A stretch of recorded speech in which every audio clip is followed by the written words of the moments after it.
Proposition de loi sur l'aide à mourir. Elle revient en commission à l'Assemblée cette semaine. Le texte vidé de sa substance est finalement rejeté par le Sénat. Il revient donc, mais dans sa version originelle, c'est-à-dire celle votée en première lecture à l'Assemblée. Mayalène Trémollet. Sauver ce qui est sauvable, c'est l'état d'esprit des députés qui s'attaquent à verrouiller au maximum toute possibilité d'accès à l'euthanasie.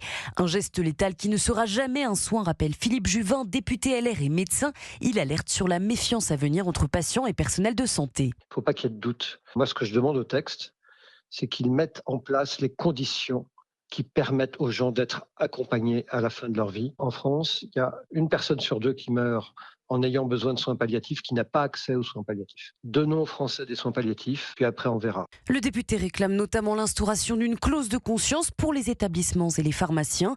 Autre mesure souhaitée par la majorité du Rassemblement national pour cette deuxième lecture, la suppression du délit d'entrave qui permet de condamner une personne tentant de dissuader un proche d'avoir recours à une euthanasie, mais aussi la création d'un délit d'incitation pour empêcher toute influence extérieure lors du choix ou non de réclamer la mort. Mais la bascule reste la création du droit à mourir.